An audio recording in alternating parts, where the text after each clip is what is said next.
Football ജേഴ്സിയും ബൂട്ടുമണിഞ്ഞ് ഞായറാഴ്ചകളിൽ രാവിലെ ദേവാലയത്തിൽ പോകുന്നവരെക്കുറിച്ച് കേട്ടിട്ടുണ്ടോ? എങ്കിൽ അത്തരത്തിലൊരാളാണ് ബെനഡിക്റ്റ് ഹൊവാങ്. ദേവാലയത്തിലെ ഗായക സംഘാംഗം കൂടിയായ ബെനഡിക്റ്റ് എന്തുകൊണ്ടാണ് ഇപ്രകാരം ചെയ്യുന്നത് എന്ന് കേട്ടാൽ ഒരുപക്ഷെ നാം അത്ഭുതപ്പെടും.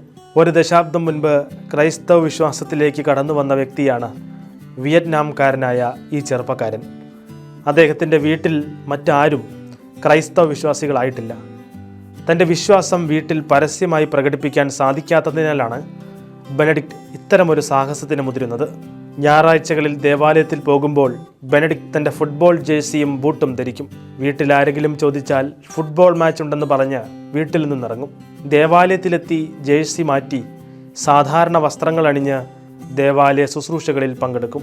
വീണ്ടും ജേഴ്സി അണിഞ്ഞ് തിരികെ വീട്ടിലേക്ക്. ബെനഡിക്റ്റിൻ്റെ മാതാപിതാക്കൾ കമ്മ്യൂണിസ്റ്റ് പാർട്ടി അംഗങ്ങളാണ്. പിതാവ് ഒരു സൈനിക ഉദ്യോഗസ്ഥനും. അതുകൊണ്ട് തന്നെ തൻ്റെ വിശ്വാസം ജീവിക്കുന്നതിൽ ഏറെ പരിശ്രമം ആവശ്യമാണെന്ന് ഈ ചെറുപ്പക്കാരൻ പറയുന്നു. എങ്കിലും ദൈനംദിന പ്രാർത്ഥനകളും ബൈബിൾ വായനയും അദ്ദേഹം മുടക്കാറില്ല. ഒരിക്കൽ തൻ്റെ തലയണയുടെ അടിയിൽ ബൈബിൾ വച്ചിരിക്കുന്നത് അമ്മ കണ്ടെങ്കിലും അത് വിദഗ്ധമായി ഒളിപ്പിക്കാൻ കഴിഞ്ഞതായി ബെനഡിക്റ്റ് പറഞ്ഞു. ഗായക സംഘത്തിലെ പ്രധാന ഗായികയായ മരിയയ്ക്കും സമാനമായ അനുഭവമാണുള്ളത്.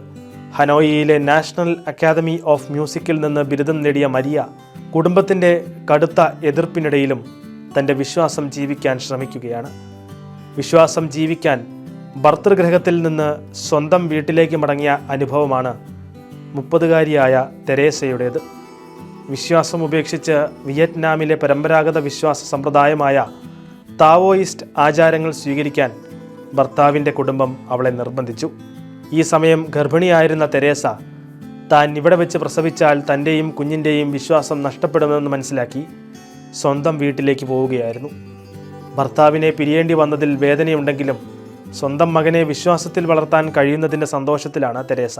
കുടുംബങ്ങളിൽ നിന്നുള്ള ചോദ്യങ്ങൾ, സമപ്രായക്കാരിൽ നിന്നുള്ള സംശയാസ്പദമായ നോട്ടം, വിശ്വാസം ജീവിക്കുന്നതിനുള്ള പ്രായോഗിക പോരാട്ടങ്ങൾ തുടങ്ങി വിയറ്റ്നാമിൽ ക്രൈസ്തവ വിശ്വാസം സ്വീകരിക്കുന്ന ഭൂരിഭാഗവും കഠിനമായ വെല്ലുവിളികളാണ് അഭിമുഖീകരിക്കേണ്ടി വരുന്നത്.